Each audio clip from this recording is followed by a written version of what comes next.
Welcome back to your one-stop channel for everything related to coin collecting and numismatics.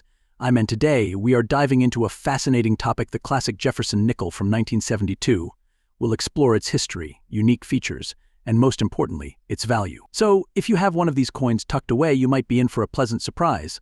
Let's get started. The Jefferson nickel has been a staple of American currency since its introduction in 1938, replacing the Buffalo nickel. Designed by Felix Schlag, the Jefferson nickel features a portrait of Thomas Jefferson on the obverse, with his Monticello home on the reverse. Thomas Jefferson, the third President of the United States and the principal author of the Declaration of Independence, has been honored on this coin for decades. The Monticello, Jefferson's beloved estate in Virginia, adds a touch of historical elegance to the coin's design. Now, let's focus on the 1972 Jefferson nickel. While at first glance it might seem like any other nickel, certain aspects can significantly influence its value. These include its condition, mint mark, and any potential errors. Generally, the 1972 nickels from San Francisco marked with an S are proof coins.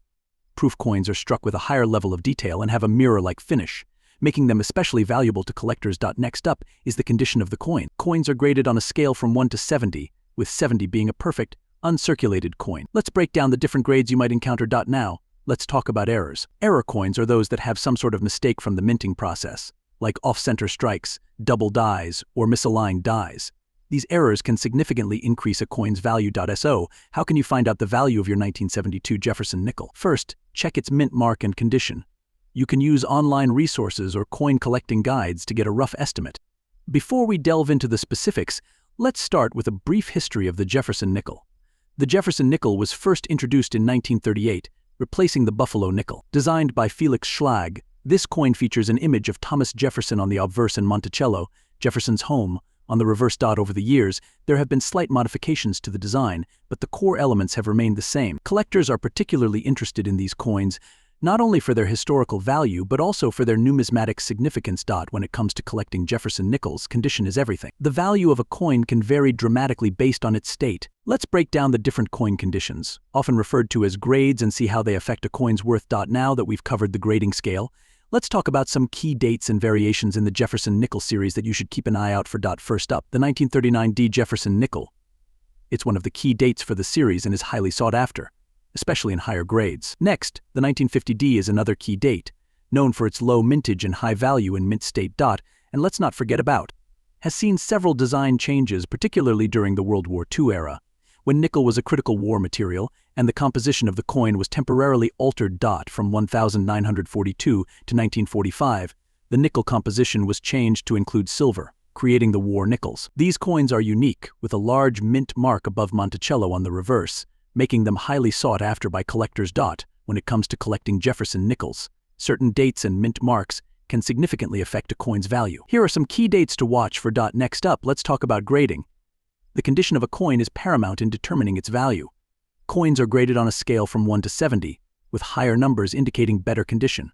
Coins in mint state are especially valuable. For instance, a 1939 D Jefferson nickel in good condition might only be worth a few dollars, but the same coin in MS65 condition could fetch hundreds of dollars at auction. Thanks for joining us on this journey through the world of Jefferson nickels. Whether you're a seasoned collector or just starting out, we hope you found this video informative and exciting. Is right. Below Jefferson's image, you'll find the motto, "In God We Trust." Turning to the reverse, we see Monticello. The inscription "E pluribus unum" is above the image, which means out of many, one below Monticello. You find Monticello 5 cents United States of America, and the mint mark.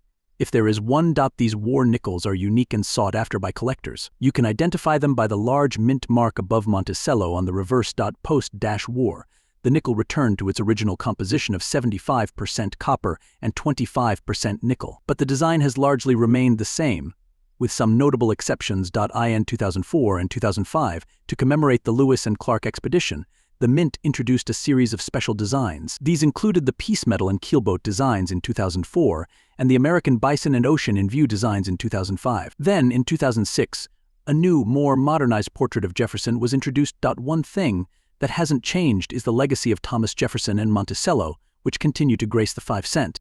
The Jefferson nickel has been a staple of American currency for over 80 years.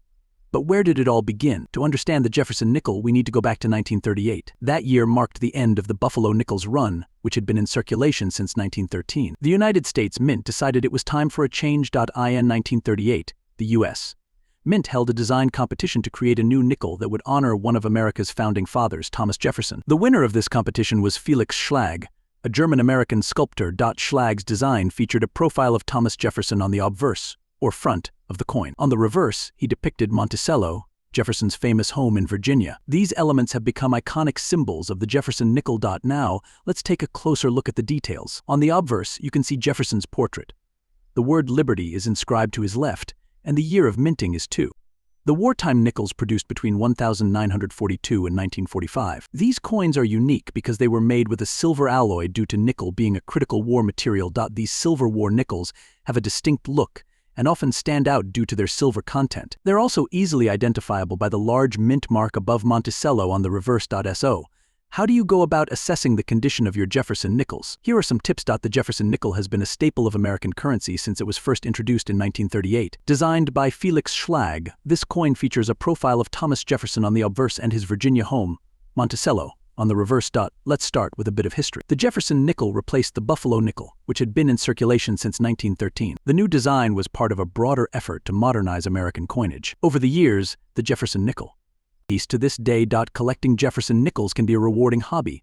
They're accessible to beginners and offer a rich history to explore. Whether you're searching for those rare war nickels or the special editions from the early 2000s, there's something for every collector. If you're interested in starting your own collection, make sure to check out local coin shops, online marketplaces, and coin shows. And don't forget to get a good coin album to keep your nickels safe and organized. There you have it, the history of the Jefferson nickel. From its origins in 1938 to its special editions and wartime changes, this coin has truly earned its place in American history. Thanks for joining us on this numismatic journey. If you enjoyed this video, please give it a thumbs up, subscribe to our channel, and hit the bell icon so you never miss an update. Happy collecting, everyone!